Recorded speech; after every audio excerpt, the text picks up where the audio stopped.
Humes High School, Memphis, Tennessee, October 14th, 1952, 2:17 p.m. Mrs. Oletta Grimes stood at the front of the music classroom, her stern expression conveying the disappointment she felt as she listened to the shy one, 7-year-old student fumble through Old Shep, the country ballad he had chosen for his vocal assessment. The other students sat in uncomfortable silence, some snickering quietly as Elvis Presley's voice cracked on the high notes, his nervousness evident in every wavering phrase. Mrs. Grimes had been teaching music at Humes High School for 15 years, and she prided herself on her ability to identify genuine vocal talent.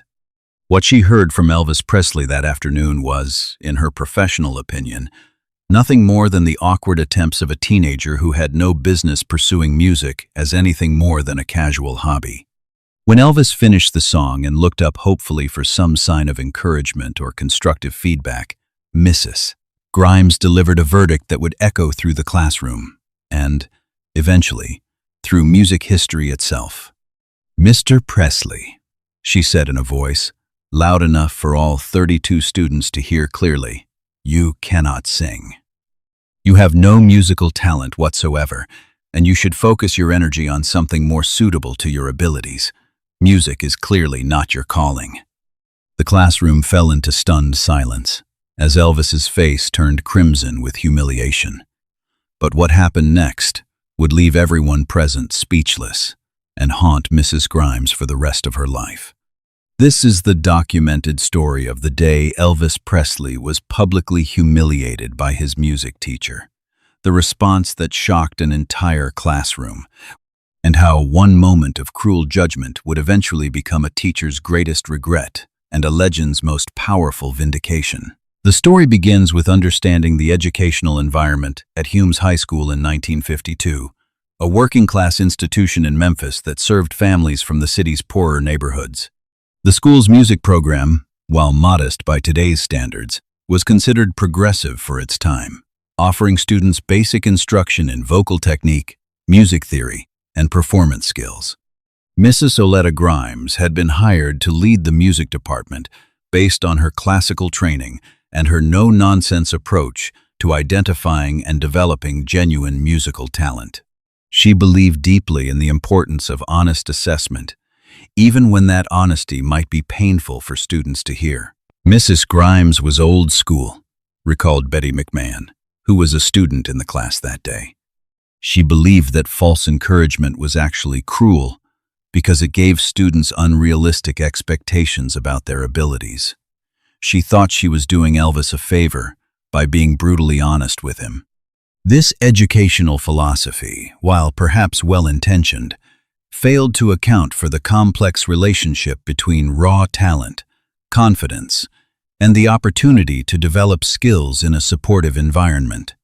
Mrs. Grimes's approach to teaching assumed that musical ability was either present or absent from birth, rather than something that could be nurtured and developed over time. Elvis Presley had enrolled in Mrs. Grimes's music class, not because he was confident in his vocal abilities, but because he was drawn to music in ways that he couldn't fully understand or articulate. Growing up in poverty in Memphis, Elvis had been exposed to a unique blend of musical influences: gospel from the church, country from the radio, and blues from Beale Street, that would eventually coalesce into something revolutionary. But in 1952, Elvis was just a shy, awkward teenager from a poor family, struggling with the same insecurities and uncertainties that affected most young people his age. His voice was still developing, his confidence was minimal, and his performance skills were virtually non-existent. Elvis was terrified of singing in front of people back then, remembered James Osborne, Elvis's classmate and friend. He loved music, but he was so shy and nervous that his voice would shake whenever he had to perform. Mrs. Grimes never saw the real Elvis because he was too scared to show his true abilities.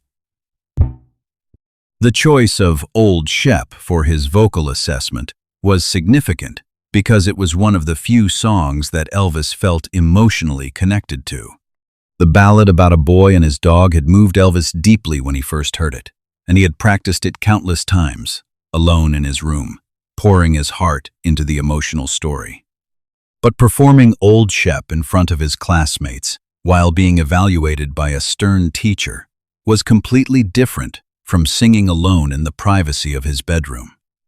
The pressure, the scrutiny, and Elvis's own nervousness combined to create a performance that was far below his actual capabilities. Elvis's voice was shaking so bad that day, recalled Mary Hancock, another classmate. You could tell he was scared out of his mind. It was painful to watch because you could see that he really cared about the song, but he just couldn't get it out the way he wanted to. Mrs. Grimes's assessment was based solely on what she heard that afternoon, without any consideration of the circumstances that might have affected Elvis's performance. Her judgment was swift, definitive, and devastatingly public. The immediate reaction to Mrs. Grimes's harsh verdict was a mixture of shock, embarrassment, and uncomfortable laughter from Elvis's classmates. The students had expected constructive criticism or gentle guidance, not a complete dismissal of Elvis's musical potential. The whole class just went silent, remembered George Klein, who would later become one of Elvis's closest friends. Mrs. Grimes had basically told Elvis that he had no talent at all, and she said it in a way that was meant to be final, like there was no point in him ever trying to sing again. But Elvis's initial response was exactly what might have been expected from a sensitive teenager who had just been publicly humiliated. His face turned red, his eyes filled with tears, and he appeared to be fighting the urge to run from the classroom. But what happened next surprised everyone present and revealed something about Elvis's character that even he might not have been aware of at the time. Instead of collapsing under the weight of Mrs. Grimes's criticism or fleeing the classroom in embarrassment, Elvis did something that no one expected. He took a deep breath, looked directly at his teacher, and spoke with a quiet dignity that transformed the entire atmosphere of the room. "Ma'am," Elvis said, his voice steady despite the tears in his eyes, "I respect your opinion, but I don't believe you're right about me. I may not be able to sing the way you think I should right now, but that doesn't mean I can't learn, and it doesn't mean I'm going to stop trying." The classroom fell into stunned silence. Students who had been prepared to laugh at Elvis's humiliation were instead witnessing a moment of remarkable courage and determination. But Elvis wasn't finished. What he did next would be remembered by everyone present for the rest of their lives. "If you don't mind, ma'am," Elvis continued, "I'd like to try one more song. Not for a grade, just to show you that there might be more to me than you think." Mrs. Grimes was taken aback by Elvis's response. She had expected him to accept her judgment and retreat, but instead he was politely but firmly challenging her assessment. "Mr. Presley," she said, clearly flustered by this unexpected turn of events, "I've already given you my evaluation. There's no need to—" "Please," Elvis interrupted gently, "just one more song. If I'm really as hopeless as you say, then it won't matter. But if there's even a chance that you might be wrong, don't I deserve that chance?" The request was so reasonable, and Elvis's manner was so respectful, despite the humiliation he had just endured, that Mrs. Grimes found herself unable to refuse. "Very well," she said reluctantly. "One more song, but make it quick." Elvis nodded and walked back to the front of the classroom. But instead of remaining in the formal performance position that Mrs. Grimes had insisted upon, Elvis moved closer to his classmates, as if he was performing for them rather than being evaluated by his teacher. The song Elvis chose was "My Happiness," a popular ballad that allowed him to showcase a different side of his vocal abilities. But more importantly, Elvis approached this second performance with a completely different mindset. Instead of trying to meet Mrs. Grimes's expectations or conform to her ideas about proper vocal technique, Elvis simply sang the song the way he felt it should be sung. He let his natural instincts guide his interpretation, and he connected emotionally with the lyrics in a way that transformed the entire performance. The change was immediate and dramatic. The nervousness that had plagued his first performance disappeared, replaced by a confidence and authenticity that seemed to come from somewhere deep inside him. His voice, freed from the constraints of formal technique, soared with an emotional power that filled the classroom. It was like watching a different person. It recalled Betty McMahon. The shy, scared kid who had stumbled through Old Shep was gone, and in his place was this confident young man who was singing like his life depended on it. The students in the classroom began to sit up and take notice. Some leaned forward in their seats, drawn in by the intensity and passion of Elvis's performance. Others exchanged glances of amazement, unable to believe that this was the same person who had been so harshly criticized just minutes earlier. But perhaps the most dramatic reaction came from Mrs. Grimes herself. As Elvis continued singing, her stern expression gradually softened and then transformed into something approaching wonder. You could see it on her face. Remembered George Klein. She realized that she had made a terrible mistake. Elvis wasn't just singing. He was creating something beautiful and powerful that none of us had ever heard before. When Elvis finished My Happiness, the classroom was completely silent. But this silence was different from the uncomfortable quiet that had followed Mrs. Grimes's harsh criticism. This was the silence of people who had just witnessed something extraordinary and were trying to process what they had experienced. The first sound came from Mary Hancock, who began clapping slowly and deliberately. Within seconds, the entire class had joined her, applauding with an enthusiasm that reflected their amazement at what they had just heard. Mrs. Grimes stood at the front of the classroom, staring at Elvis with an expression that combined shock, admiration, and what appeared to be the beginning of deep regret. "Mr. Presley," she said slowly, her voice barely above a whisper, I believe I may have been hasty in my earlier assessment." Elvis looked at his teacher with a mixture of vindication and forgiveness that revealed the depth of his character. "Thank you, ma'am," he said simply. "I appreciate you giving me another chance." The impact of this moment extended far beyond the immediate vindication Elvis had earned. For his classmates, witnessing Elvis's transformation from rejected student to remarkable performer became a lesson about the dangers of premature judgment and the importance of perseverance in the face of criticism.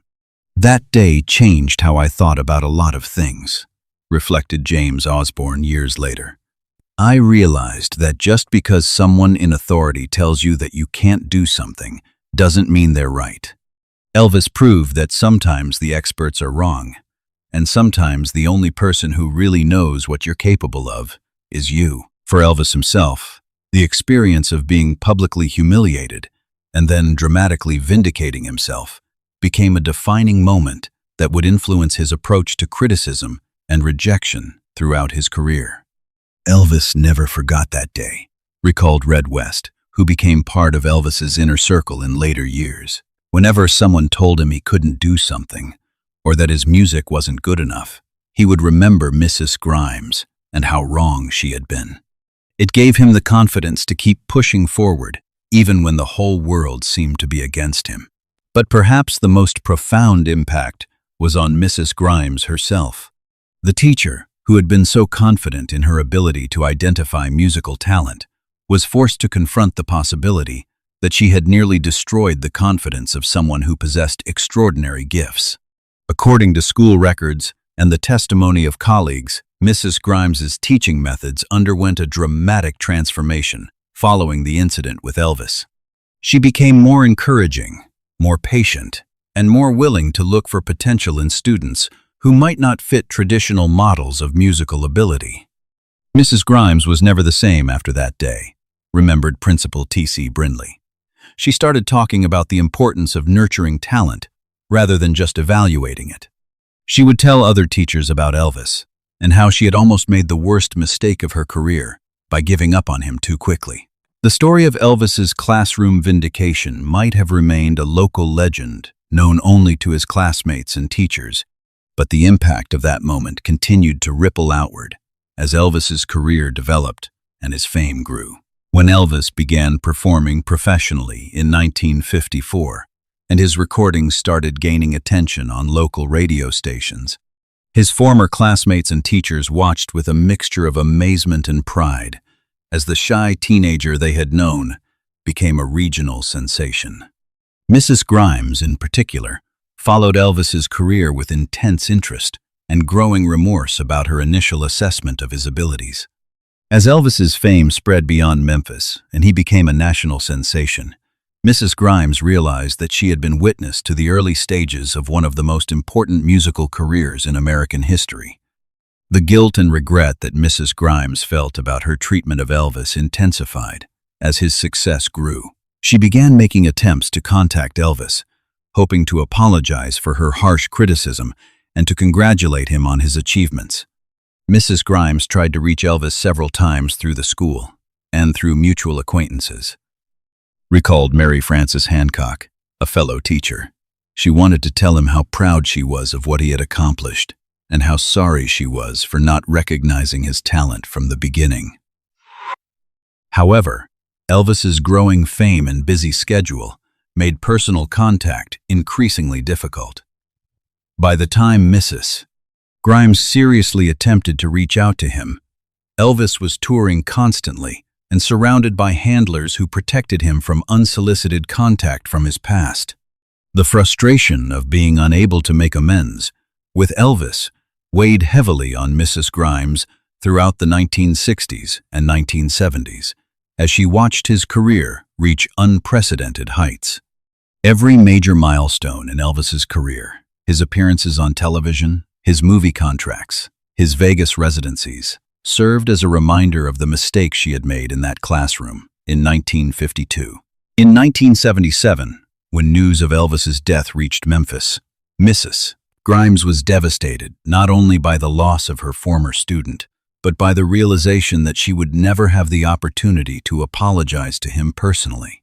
According to her family members and close friends, Mrs. Grimes spent the months following Elvis's death, writing and rewriting a letter that she wished she could have given him during his lifetime. The letter, which was discovered among her personal effects after her own death in 1984, provides a heartbreaking glimpse into the regret that haunted her for over 30 years. "My dear Elvis," the letter began, "I have been trying to find the words to express my regret for over 25 years, and I fear that I will never find words adequate to convey the depth of my sorrow for the way I treated you in my classroom. I was wrong about you in every possible way. I was wrong about your talent, wrong about your potential, and wrong about my role as a teacher. A teacher's job is to nurture and encourage, not to crush dreams and destroy confidence. I failed you as a teacher and as a human being. Watching your career develop and seeing the joy you brought to millions of people has been both a source of great pride and profound regret for me. Pride, because I was privileged to witness the early stages of your extraordinary journey, and regret, because I nearly prevented that journey from beginning. I want you to know that I learned from my mistake with you. I became a better teacher because of what happened between us. I learned to look for the spark of talent, even when it's hidden beneath nervousness or inexperience. I learned that a teacher's words can either plant seeds of confidence or destroy dreams forever. I have followed your career with great interest and enormous pride. Every time I heard one of your songs on the radio or saw you on television, I thought about that day in my classroom when you refused to accept my judgment and insisted on singing again. Your courage and determination that day taught me as much as I hope I taught any of my students during my career. I know that you probably don't remember me or that day in my classroom. I know that you went on to achieve greatness in spite of my lack of faith in your abilities, not because of any encouragement from me. But I want you to know that I never forgot you, and I never forgot the lesson you taught me about the danger of premature judgment and the importance of believing in second chances. I am sorry, Elvis. I am sorry for my harsh words. Sorry for my lack of vision, and sorry for the pain I may have caused you. But most of all, I am grateful that you had the courage to prove me wrong and show the world the gift that I was too blind to see. With deepest regret and greatest admiration, Mrs. Oleta Grimes. The letter, which was never sent, stands as a testament to the lasting impact of that moment in the classroom and the profound effect that Elvis's response had on everyone who witnessed it. The story of Elvis's vindication in Mrs. Grimes's classroom has become one of the most beloved legends in music history, representing the triumph of perseverance over premature judgment and the importance of believing in yourself even when others don't believe in you. For music educators, the story serves as a cautionary tale about the power of words and the responsibility that comes with the ability to influence young people's confidence and self-perception. Mrs. Grimes's initial harsh assessment could have ended Elvis's musical ambitions before they truly began, while her willingness to give him a second chance allowed his true abilities to emerge. For aspiring artists and performers, Elvis's response to criticism has become a model of how to handle rejection and use it as motivation rather than allowing it to become a source of defeat. His polite but firm refusal to accept Mrs. Grimes's judgment and his request for another opportunity demonstrated the kind of resilience and self-advocacy that are essential for success in creative fields. But perhaps most importantly, the story illustrates the transformative power of authentic artistic expression. When Elvis stopped trying to meet other people's expectations and began singing from his heart, he not only vindicated himself, but created something that touched everyone who heard it. The shy, nervous teenager who had stumbled through Old Shep was transformed into a confident young performer, not through technique or training, but through the simple act of being true to himself and his natural instincts. The classroom at Humes High School, where this transformation took place, has been preserved as part of the school's historical legacy, and a plaque now commemorates the day that a music teacher learned an important lesson about talent, judgment, and the danger of giving up on students too quickly. Mrs. Grimes continued teaching until her retirement in 1970, and by all accounts, she became known as one of the most encouraging and supportive music teachers in the Memphis school system. Her experience with Elvis had taught her that her role was not to serve as a gatekeeper who decided which students were worthy of pursuing music, but rather as a guide who helped all students discover and develop their unique musical voices. The legacy of that October day in 1952 extends far beyond the immediate participants to encompass broader questions about education, artistic development, and the responsibility of teachers to nurture rather than discourage their students' dreams. In a world where standardized testing and rigid evaluation criteria often take precedence over individual creativity and expression, the story of Elvis and Mrs. Grimes serves as a reminder that true talent doesn't always fit conventional molds, and that the most important quality a teacher can possess is the wisdom to recognize potential, even when it doesn't conform to traditional expectations. The boy who was told he couldn't sing went on to become the most successful recording artist in music history, selling over 1 billion records worldwide and influencing countless musicians across every genre. The teacher who made that harsh judgment learned from her mistake and spent the rest of her career helping other students avoid the discouragement that could have ended Elvis's musical journey before it truly began. In the end, the story of Elvis Presley's classroom vindication is really a story about the power of resilience, the importance of second chances, and the transformative potential that lies within every moment when someone chooses to believe in themselves, despite the doubts of others. When Mrs. Grimes told Elvis he couldn't sing, she was expressing an opinion based on limited observation and conventional expectations. When Elvis politely but firmly disagreed and asked for another chance to prove himself, he was doing something much more profound. He was claiming his right to define his own potential and refusing to allow someone else's judgment to determine his future. That moment of quiet courage in a Memphis classroom changed not just Elvis's life, but the entire course of popular music history. And it all began with a teenager who was brave enough to say, "I don't believe you're right about me," and then prove it with a song that left everyone speechless.